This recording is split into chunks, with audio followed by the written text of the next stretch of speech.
ধন্যবাদ অঙ্কুর। আপনাকে জানিয়ে রাখি আসলে গত কয়েকদিনের থেমে থেমে বৃষ্টি এবং উজান থেকে নেমে আসা পাহাড়ি ঢলে কিন্তু মৌলভীবাজার জেলার মনু ধলাই কুশিয়ারা ফারাক এবং কন্টিলানা নদীর কিন্তু এবং নিম্নাঞ্চল কিন্তু প্লাবিত হয়ে আসছে। আমি আপনাদেরকে জানিয়ে রাখি আসলে আপনি জানেন পাহাড় অধ্যুষিত মৌলভীবাজার জেলা সীমান্ত জেলা। এই জেলায় কিন্তু ভারত থেকে নেমে আসা পাহাড়ি ঢলেই কিন্তু এই জেলাকে প্রতি বছরই কিন্তু প্লাবিত করে। আমি আপনাকে একটু দেখানোর চেষ্টা করব। আসলে আপনার পানি উন্নয়ন বোর্ড আমাকে জানিয়েছে আজকে কিন্তু মৌলভীবাজারের দুটি নদী কিন্তু বিপদসীমার উপর দিয়ে প্রবাহিত হচ্ছে। একটি হচ্ছে মনু, অন্যটি হচ্ছে দোলাই নদী। এই দোলাই নদী এবং মনু নদী কিন্তু বিপদসীমার উপর দিয়ে প্রবাহিত হলেও প্রভাবিত হয়েছে। আমি আর একটু জানিয়ে রাখি আসলে এই নদ নদীর পানি এবং পাহাড়ি ঢলে কিন্তু নিম্নাঞ্চল প্লাবিত হয়ে আছে বা ঘর বাড়ি সহ বিভিন্ন জিনিস দোকানপাট কিন্তু পানিতে নিমজ্জিত রয়েছে। আমি আপনাদেরকে আর একটু জানিয়ে রাখি আসলে 24-এ ভয়াবহ বন্যা রূপ ধারণ করলেও কিন্তু পরবর্তীতে 25 এবং 26-এ কিন্তু আর বন্যা হয়নি। 24-এর সেই বন্যাকে অনেক মানুষ কিন্তু এখনো স্মরণ করে রাখতেছে যে ভয়াবহ বন্যার কথা। আমি জেলা প্রশাসনের সাথে কথা বলার চেষ্টা করেছি বারবার যে তাদের প্রস্তুতি কেমন, কিন্তু তারা এখন পর্যন্ত আমাদের সাথে কথা হয়নি। আমি অপরদিকে জানিয়ে রাখি আসলে পাহাড় অধ্যুষিত যেহেতু জেলা, এই জেলায় কিন্তু বিভিন্ন অঞ্চলে কিন্তু পাহাড়ি অধ্যুষিত এলাকায় কিন্তু যারা বসবাস করেছে তারা কিন্তু আতঙ্কে দিন যাপন করছে। মৌলভীবাজার মনু নদীর প্রকল্পের কিন্তু 2020 সালে কিন্তু 1000 কোটি টাকার একটা প্রকল্প আসে।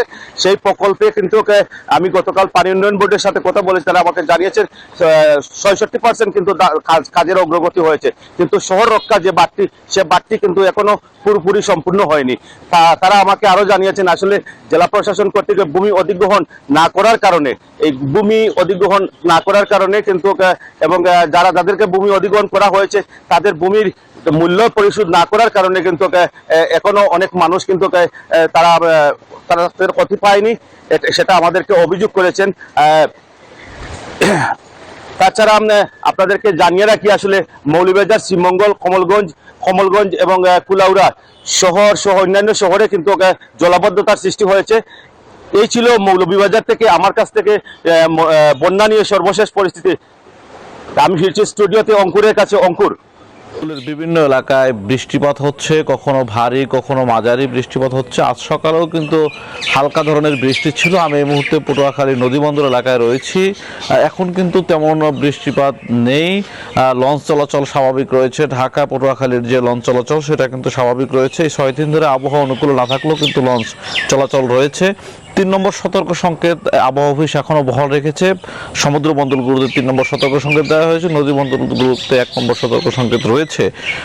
এর মধ্যে আপনি জানেন যে বঙ্গোপসাগরে 3টি ট্রলার ডুবির ঘটনা ঘটেছে। সেখানে জেলেদেরকে কিন্তু 24 ঘন্টা জেলেরা ভেসেছিল, 24 ঘন্টা পরে তাদেরকে জীবিত উদ্ধার করা হয়েছে। এখনও কিছু জেলে নিখোঁজ রয়েছে, একজনকে ভোলায় পাওয়া গেছে। এরকম বিভিন্ন জায়গায় এখনও জেলেরা কিন্তু নিখোঁজ রয়েছে। সাগর থেকে তীরবর্তী এলাকায় জেলেদেরকে আসার জন্য বারবার বলা হয়েছে। এর মধ্যে কিন্তু শত শত ফিশিং বোট মৎস্য বন্দর এলাকায় চলে এসেছে। এখনও নিষেধাজ্ঞা অমান্য করে যারা সাগরে মাছ শিকার করছে তাদের মধ্যেই কিন্তু এই দুর্ঘটনা ঘটেছে।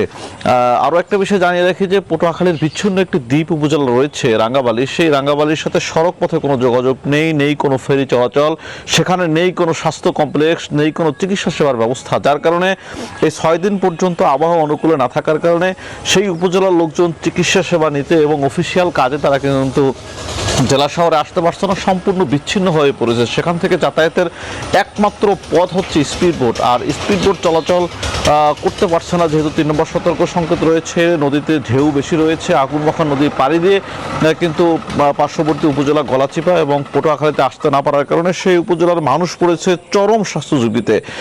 এছাড়াও পটুয়াখালীর আরও যে বিচ্ছিন্ন এলাকাগুলো রয়েছে, বিশেষ করে রাঙ্গাবালির চরমন্তা, চালিতা বুনিয়া, এ সকল এলাকার কিন্তু চরান্ডা বেড়িবাঁধ বিধ্বস্ত হয়েছিল বিগত ঘূর্ণিঝড়গুলোতে, এবং নদী ভাঙ্গন কবলিত যে এলাকা রয়েছে প্রতিদিনই কিন্তু দুপুরের যে জোয়ারের পানি বাড়ে, স্বাভাবিকের চেয়ে 3-4 ফিট পানি বেড়ে থাকে, সেই জোয়ারের পানিতে কিন্তু সে সকল এলাকার লোকগুলো প্লাবিত হয়ে থাকে। বিশেষ করে ঝড় ও জলোচ্ছ্বাসের সাথে কিন্তু এলাকার মানুষ এক ধরনের অভ্যস্ত হয়ে যায়। অনেক সময় দেখা গেছে দিনে জ্বর হয়, আবার রাত্রিবেলা 12টার সময় কিন্তু জ্বরের পানি বাড়ে, তখন কিন্তু এই বেড়িবাঁধ বিধ্বস্ত এলাকা এবং ভাঙ্গন কবলিত এলাকার মানুষ চরম ভোগান্তিতে পড়তে হয়। এবং এই যে 6 দিন পর্যন্ত যে আবহাওয়া অনুকূলে নেই, এর মধ্যে কিন্তু তারাই সবচেয়ে বেশি ভোগান্তিতে পড়েছে। এবং পটুয়াখালী জেলা শহরের কথা যদি বলি, পৌর শহরে এখানে কিন্তু টানা 6 দিনের বৃষ্টির কারণে কিন্তু জলাবদ্ধ হয়ে আছে।